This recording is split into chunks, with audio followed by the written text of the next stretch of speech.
이 눈에 아무 증거이 되어도 믿음만을 가지고서 늘 걸으며 이 귀에 아무 소리 아니 들려도 하나님의 약속 위에 서리라. 걸어가세 믿음 위에 서서 나가세 의심 버리고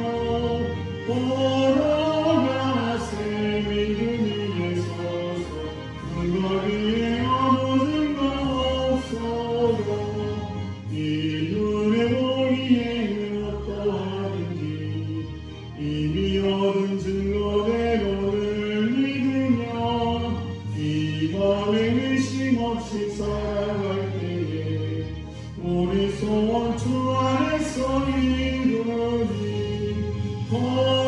걸어가세 믿음 위에 서서 나가세 의심 버리고 걸어가세 믿음 위에 서서 그거 위에 아무 증거 없어도 주님의 거룩함을 두고 행세하.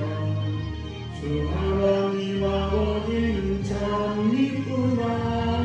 주 귀한 모든 약속 믿는 자에게 능치 못할 무슨 일이 있을까.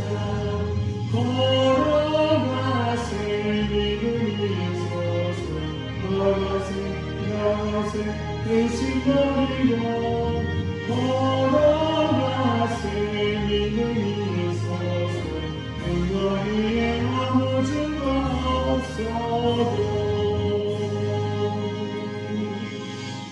오늘 이 새벽 우리에게 주시는 말씀입니다. 고린도후서 3장 1절에서 6절 말씀입니다. 고린도후서 3장 1절에서 6절 말씀 제가 한 절 여러분 한 절 교독하겠습니다. 우리가 다시 자천하기를 시작하겠느냐? 우리가 어찌 어떤 사람처럼 추천서를 너에게 붙이거나 혹은 너에게 받거나 할 필요가 있느냐?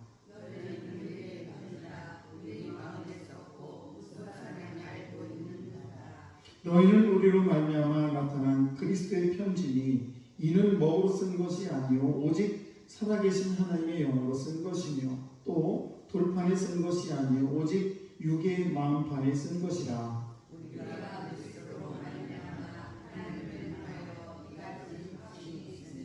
우리가 무슨 일이든지 우리에게서 난 것 같이 스스로 만족할 것이 아니니 우리의 만족은 오직 하나님으로부터 나느니라. 그가 또한 우리를 새 언약의 일꾼 되기에 만족하게 하셨으니 율법 조문으로 하지 아니하고 오직 영으로 함이니 율법 조문은 죽은 것이요 영은 살리는 것인가. 아멘. 기도하겠습니다. 참으로 좋으신 하나님 아버지, 오늘도 복되고 귀한 아침 허락하시고 하나님이 사랑하시는 귀한 사랑하는 성도들 오늘도 주의 성전으로 발걸음 발걸음 인도하시니 참으로 감사합니다. 아버지 귀한 새벽 우리에게 여럿이었으니 오늘 한날도 주 예수의 이름으로 저희들 승리하게 하시고 아버지 사랑하는 성도들 어디에서 무엇을 하든지 하나님의 기쁨 되는 귀한 영혼들로 축복해 주시기를 원합니다. 이 시간에 감사의 물 아닌 양인 순권사님 주 앞에 감사를 드립니다. 아버지 귀한 딸을 축복해 주옵소서. 늘 아버지 범사에 감사가 넘치게 하시고 어떤 환경이 되든지 하나님의 큰 기쁨이 되는 귀한 권사님 될 수 있도록 아버지는 좀 베풀어 주시기를 원합니다. 아버지 기도하는 모든 제목들 우리 주님 하신 줄로 믿습니다. 아버지 귀한 딸의 기도를 들어 응답해 주시고 어디에 가든 하나님의 큰 기쁨이 되는 귀한 딸로 우뚝 세워 주옵소서. 1,000번 제물 김현희 권사님 주 앞에 올려드립니다. 아버지 귀한 딸을 축복하여 주옵소서. 아버지 날마다 최영석과 유경아 이 가정을 놓고 기도하는 가운데 있습니다. 작은 신뢰에 응답하신 하나님께서 오늘도 귀한 딸의 기도를 들어 응답해 주심을 믿습니다. 오늘도 사랑하는 성도들 귀한 자녀들 어디 있든 무엇을 하든지 하나님의 기쁨이 되게 하시고 늘 주의 은혜 가운데 붙들어 주옵소서. 오늘도 모든 것 주께 의지하며 감사하며 축복하며 예수님 이름으로 기도드려옵나이다. 아멘. 귀하고 복된 새벽이면 오늘도 이 귀한 새벽에 나오신 우리 성도 하나님의 크신 은총이 여러분에게 충만하시길 축복합니다. 지금이야 이렇게 사람이 돌아가시고 그러면 부고장을 일일이 보내질 않습니다만은 몇십 년 전만 해도 사람이 죽으면 부고장을 일일이 각 가정에 배달을 했지요. 그렇게 했습니다. 그런데 제가 시골에 있을 때 초상이 나서 이제 팀을 짜서 각 마을에 부고장을 써서 이제 쭉 이름을 써서 돌립니다. 그런데 한 친구가 부고장을 가지고 마을로 떠나면 너무 멀죠. 가다가 막걸리를 마시고 부고장을 다 찢어가지고 땅을 파고 거기에 묻고 말았습니다. 그러고 난리가 났죠. 분명히 그분들이 오셔야 될 텐데 아무 나중에 알고 봤더니 부고장을 받은 적이 없다. 그래서 알고 봤더니 나중에 막걸리를 먹고 가다가 도중에 그걸 다 찢어버리고 부고장을 돌리지 않아서 큰 사단이 난 적이 있었습니다. 편지라는 것은 어떤 것인가? 편지라는 것은 반드시 수신자에게 도달을 해야 그게 진정한 편지죠. 아무리 내가 여기서 멋진 편지를 쓰고 아무리 멋진 그런 편지를 써도 당사자에게 도착하지 않으면 그 편지는 아무 소용이 없는 것입니다. 그래서 목적과 기능은 편지가 그 사람에게 도달하는 것, 이것이 진정한 편지죠. 그래서 우리가 중요한 편지는 어떤 보통 우편으로 보내지 않냐고 등기우편, 그래서 특별히 빨리 도착하는 그런 우편으로 보내기 마련인 것입니다.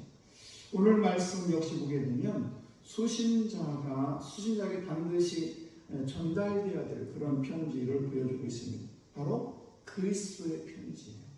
저와 여러분에게 예수 그리스도의 편지가 도달하도록, 그렇게 오늘 그 말씀이 바로 이 말씀인데, 세상의 우체국과 십배운들이 붙여서 도착하는 그런 편지가 아니고 아주 특별한 편지인데, 이 편지 수신자가 누구고 그 내용이 무엇인지를 이 시간 함께 살펴보겠습니다. 1절과 2절 말씀 보시게 되면 이렇게 기록이 있습니다. 우리가 다시 자천하기를 시작하겠느냐? 우리가 어떤 사람처럼 추천서를 너에게 붙이거나 혹은 너에게 받거나 할 필요가 있느냐? 너희는 우리의 편지라 우리의 마음에 썼고 못 사람이 알고 있는 바라. 무슨 말씀입니까? 여기서 추천서, 자천이라는 말이 나오는데, 이 자천은 자기 자랑 이런 뜻도 있지만 여기 문맥상을 보게 되면 자기 스스로 자기를 추천하는 그런 문서, 이런 것을 얘기하고 있습니다. 그 다음에 나오는 이 추천서라는 것은 바로 어떤 사람이나 그런 신분, 예를 들면 우리 장로님, 김장로님이 계신데 김장로님 소개할 때 내가 성함께 장로님이시고 어디 출신이시고 신앙생활 어떻게 하시고 이런 것들을 쭉 써서 누군가 모르는 사람한테 추천서를 보내면 그분이 추천을 보고 이분 이런 분이구나 하는 것을 알 수 있는 것입니다. 그래서 이 추천서는 그 사도 바울이 있을 때도 그 추천서가 필요했고 오늘날도 필요하지요. 그러므로 이 사도 바울은 뭐라고 합니까? 우리가 다시 자천하겠느냐라는 것은 무슨 말인가? 내가 진짜 사도인지 아닌지 내가 스스로 내가 써서 당신들 고린도 교인들에게 내가 굳이 붙일 필요가 없고 당신들한테 내가 주지 않아도 당신들이 잘 알지 않느냐라는 그런 뜻입니다. 무슨 말입니까? 이 사도 바울은 사실 고린도 교회를 개척을 했고 고린도 교회에서 사역을 했어요. 그러니까 고린도 교인들은 사도 바울이 고린도 교회에게 사도 바울, 예를 들면 제가 서강교회 목사인데 다시 여러분에게 편지를 써가지고 추천서를 써가지고 김희찬 목사는 이름이 누구고 어디 출신이고 학교는 어디 나오고 이런 거를 굳이 여러분에게 쓰지 않아도 여러분 다 알잖아요.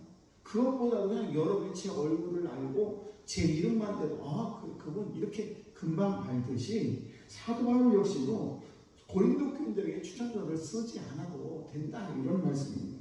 왜 이런 말이 나오냐? 그 당시에는 가짜 성도들이, 말하자면 가짜 그런 거짓 교사들이 많이 있었어요. 그래서 자기들이 막 일부러 위조를 해가지고 이렇게 써가지고 마치 자기들이 사도인 것처럼 거짓 추천서를 가지고 와서 많은 그의 분란을 일으켰기 때문에 이 추천서 얘기가 나온 것입니다. 사실 사도 바울도 여기저기 많이 추천서를 보내게 되는데 이 로마서 16장 1절과 2절 말씀을 보시게 되면 여집사 베베를 추천할 때 사도 바울이 추천서를 써줍니다. 또 이 고린도전서 16장 10절과 11절 말씀을 보시게 되면 디모데라는 사람 파송할 때도 추천서를 써주게 되고요. 이래서 그 사람들이 어느 교회를 갈 때 전혀 모르는 교회, 모르는 성도들이 그 사람을 볼 때 이분은 바울이 추천서를 써 보내는 분이구나. 그래서 바울이 쓴 것에 대해서 잘 알기 때문에 이분을 내가 믿을만해. 이렇게 바울의 추천서가 필요했다는 것입니다. 오늘날 저와 여러분들이 바울 자신은 그러나 실제로 잘 사시는 그런 추천서가 필요 없다는 것입니다. 여러분, 우리가 사도 바울은 그러면서 2절 말씀 보시면 뭐라고 하냐면 너희는 우리의 편지라 우리 마음에 썼고 무사람이 알고 있는 바라.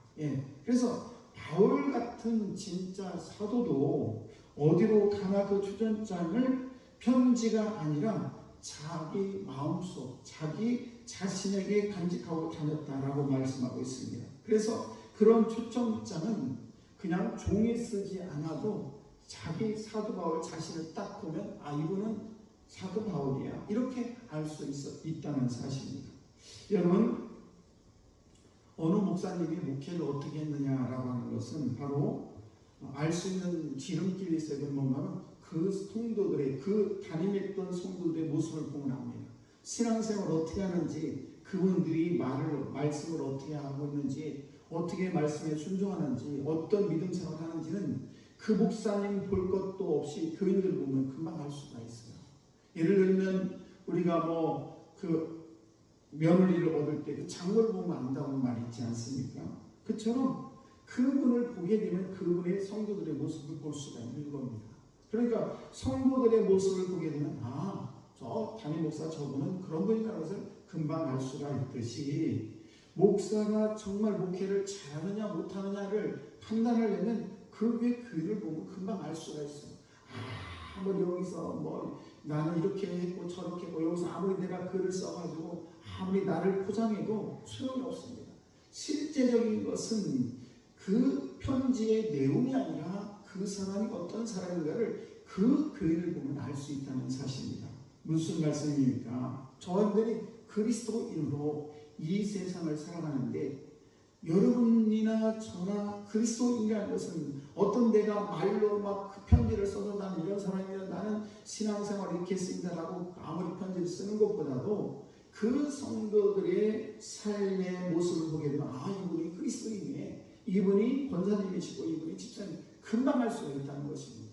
그러므로 저와 여러분들이 우리의 담고 있는 그리스도인으로서 그리스도의 편지가 된 저와 여러분들도 오늘날 우리가 어떤 삶을 살아가느냐, 내 이웃에게 비춰지는 그런 편지의 내용은 뭐냐면 저와 여러분들을 보면 금방 알 수가 있다는 사실입니다. 오늘도 저와 여러분들이 말로가 아닌, 그리고 어떤 편지 글로서가 아닌 하나님의 자녀로서 그리스도의 편지가 된 저와 여러분들이 말하는 행동 하나하나가 예수님께 영광 올려드리기도 하고, 때로는 저들의 행동 하나하나가 예수님의 이름에 먹칠하는 경우도 있다는 사실입니다. 오늘도 저한테 잊지 말아야 될 것은 어떤 편지의 내용이 중요한 것이 아니라 정말 그리스도인으로서 그리스도인답게 삶을 살아갈 때에 저들이 그리스도의 편지로서 이 세상을 살아가는 그 모습을 많은 믿지 않는 사람들이 예수를 믿으려면 저렇게 믿어야 돼, 이렇게 그리스도의 향기가 나타나는 우리 귀한 성도가 다 되어야 될 줄로 믿습니다. 그래서 여러분은 담임 목사의 소개장이고 더 나아가서는 예수 그리스도의 소개장이에요. 저들이 가는 곳에 예수님의 향기가, 예수님의 그 놀라운 역사가, 그래서 여름에 가는 곳마다 예수님이 주시는 그 평화가 넘쳐나는 우리 귀한 성도 여러분 다 되시기를 주의 이름 간절히 축원합니다. 기도하겠습니다.